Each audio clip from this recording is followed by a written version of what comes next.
Hello and welcome to my channel. My name is Ivy Barr and this is my new series called Cup of Crime. If you're obsessed with true crime just like me, then I highly recommend you make yourself a nice cup of coffee and subscribe to my channel as I'm planning on releasing new videos every week.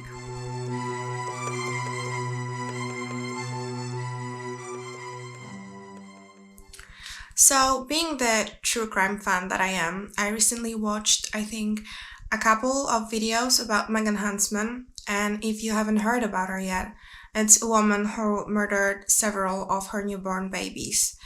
And this story reminded me of another case that I heard about when I was younger.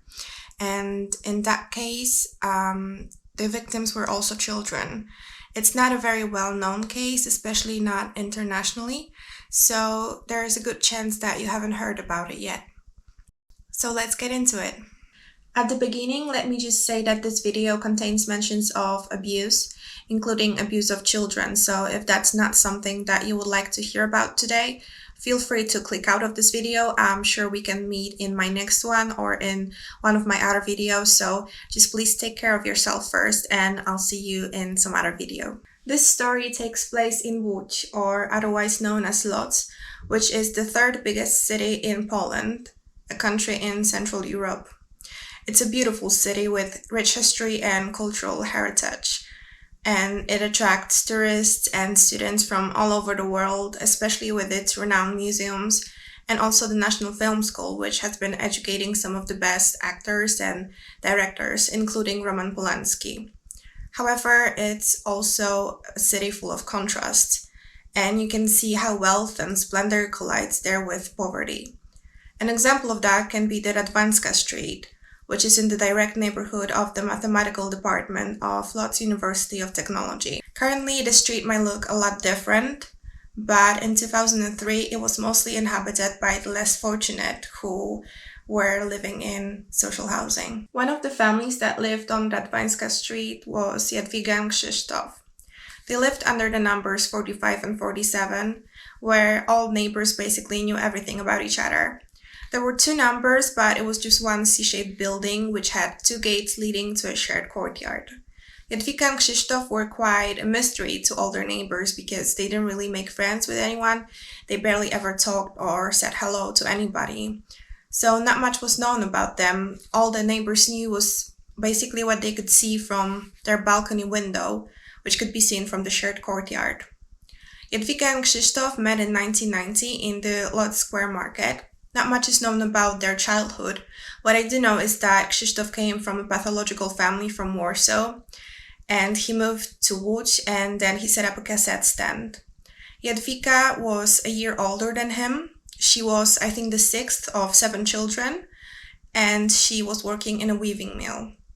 Already at the beginning of the relationship, she already noticed that Krzysztof was quite aggressive, and especially after drinking alcohol. However, she was hoping that that would change with time. And there were some times that even police had to be involved because he was so abusive. But after each fight, he would apologize to her and he would be very affectionate. So she stayed with him, hoping for a better future. In 1992, their daughter Monika was born, and 2 years later, they welcomed their twins, Adam and Kamil. In 1997, Jadwiga was pregnant again, but her partner ordered her to terminate the pregnancy, which she did. Unfortunately, Krzysztof continued to be very abusive. He regularly used violence against his partner. He beat her, he strangled her until she lost consciousness, and he did the same thing to his children. I'm not going to get into much detail here, but he also beat them quite a lot, especially if they wet the bed, because the family couldn't afford diapers. He also strangled them and he put bags on their heads and did many other awful things. One time he broke Kamil's leg, and Jadwiga had to take the boy to a hospital. She lied to the hospital staff that the boy just fell out of his bed and landed on toys, but they didn't believe her. He had a lot of markings on his body that indicated prolonged abuse, so the hospital staff called the police.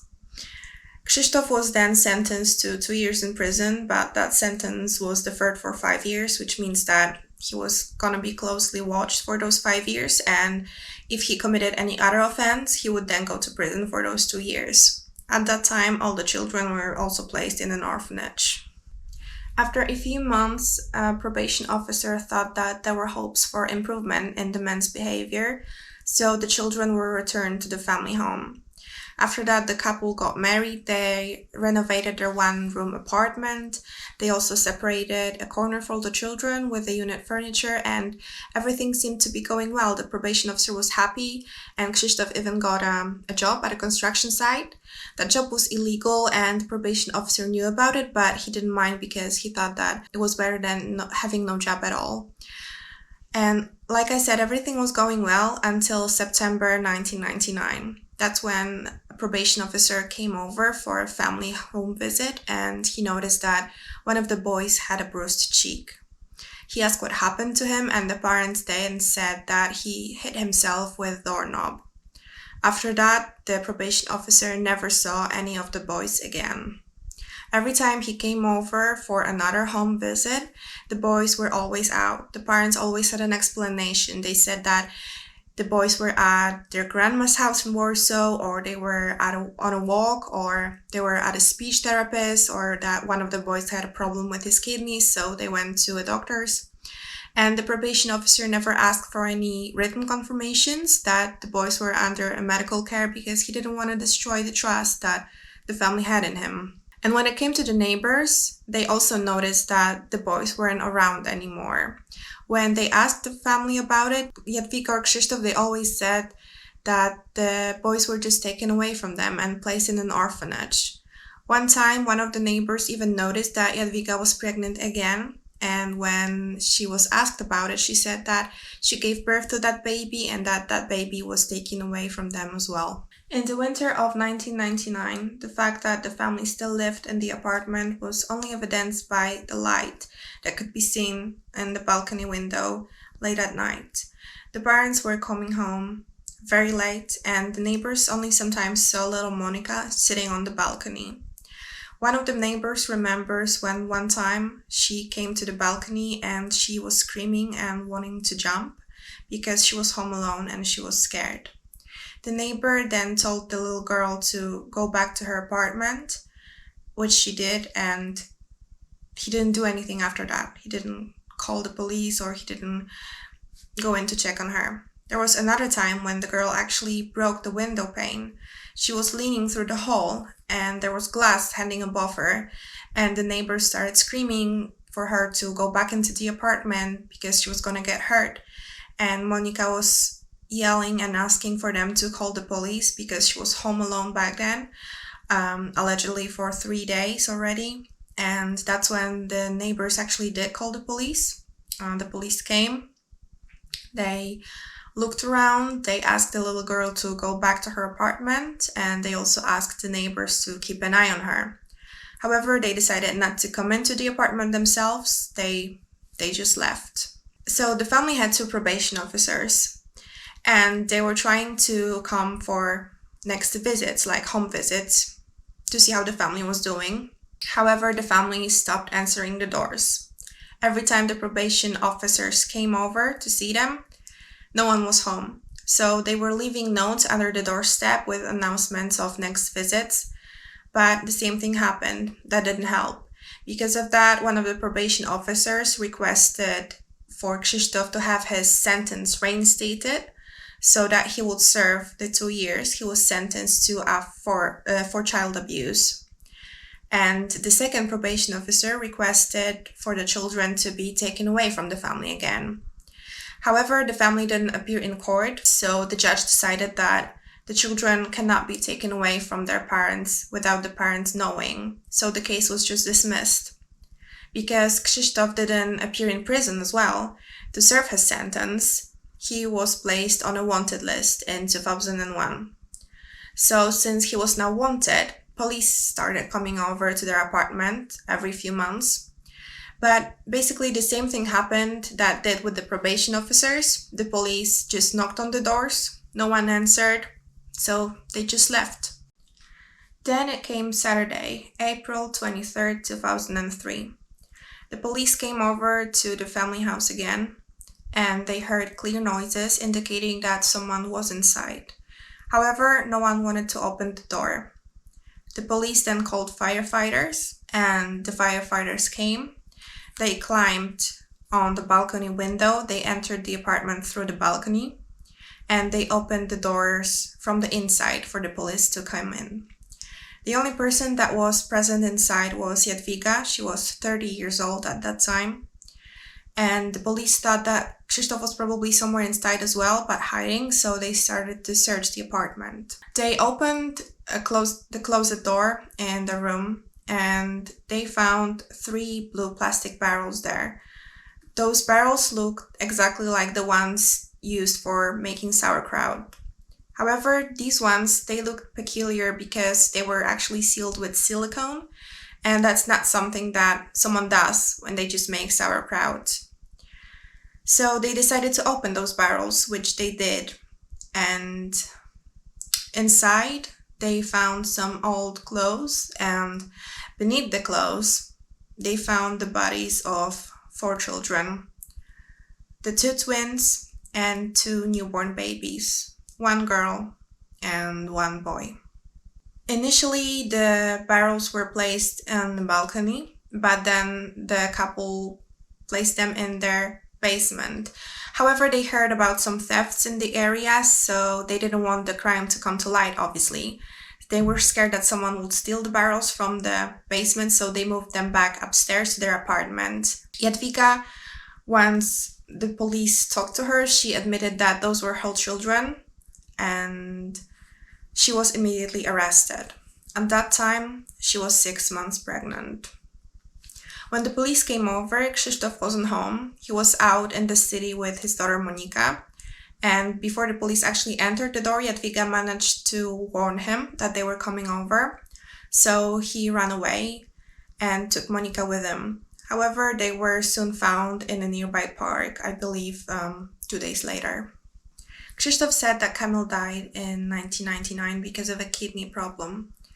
So basically, one night the boy was complaining that his tummy was hurting, and Krzysztof gave him a pill to help with his fever, and some sources also say that the boy was given a piece of chocolate. Unfortunately, he didn't wake up the next day. His body stayed in his bed for 3 days, and it started to decompose. The family didn't want to call the police because they were afraid that because of Kamil's death, Krzysztof's prison sentence would be reinstated. And that's when Krzysztof had this brilliant idea of placing his son's body into one of the sauerkraut barrels. After all of that happened, the family wanted to commit suicide. And here sources also differ slightly. Some of them say that both Jadwiga and Krzysztof wanted to commit suicide, and some others state that Jadwiga didn't, but she was forced by Krzysztof. They bought diazepam, and they both took it. They also gave it to Monika, and they also gave it to Adam. However, all of them woke up, all of them besides Adam. To check whether the boy was breathing, Krzysztof immersed his head in a bathtub. After that, he placed the boy's body in the barrel again. When it comes to the baby girl, he murdered her when she was just 3 days old, and that's because he was afraid that it wouldn't look good to the probation officers, because they were a poor family, low income, troubles with the law, a lot of children, so they just preferred to kill the baby. The 4th baby, Krzysztof didn't remember whether it was born alive or dead because he was just that drunk. Jadwiga said that they weren't sure whether the baby was alive or dead because when he was born, he wasn't crying. Krzysztof testified later that he loved his children very much and that he didn't mean to harm them. It's a tradition in Poland to share a Christmas wafer every year on Christmas Eve. And when the Christmas Eve came, each year the family was sharing the wafer and making wishes, and they were also sharing the wafer with the 4 dead children by placing a piece of the wafer on the barrels. Krzysztof and Jadwiga were both accused of murdering their 4 children, fraud, and also attempted murder of Monika. Krzysztof pleaded guilty to all of those charges. However, Jadwiga said that her only fault was that she didn't tell anyone what was going on in the house. However, the judge found her to be an accomplice. On June 21st, 2001, the court sentenced Jadwiga and Krzysztof to life in prison. They appealed, and Jadwiga got her sentence reduced to 25 years, and Krzysztof got the possibility of parole after 35 years. When in prison, they got divorced, and Jadwiga also changed her last name. When the case of babies in barrels came to light, Monika was really worried about her mom. She believed that Jadwiga was a really good person and her parents only did what they did because of poverty.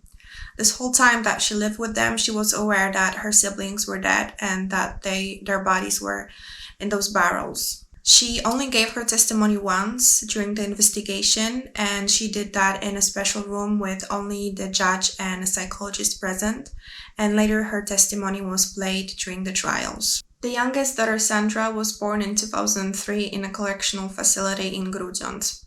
Both her and Monika were first placed in a foster family in Lodz.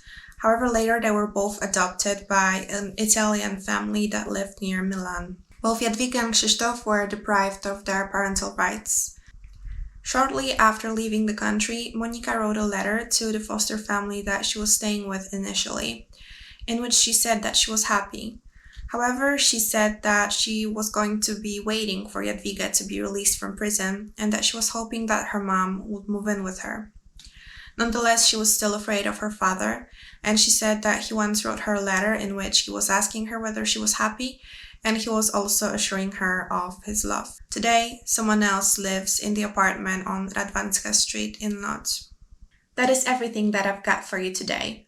What do you think about this case? Do you think that the father deserves parole? Do you think that the 25-year sentence for what Jadwiga was fair, or should she get life? Or maybe she was just another victim of her abusive partner? Since the sentencing took place in 2004, she will be out in 7 years in 2029. Let me know all your thoughts down in the comments, and also feel free to make any suggestions for other cases that I could cover in the future. Thank you very much for watching. Please take care, stay safe, and don't ever be afraid to speak up for yourselves. I will see you soon in my next video. Bye.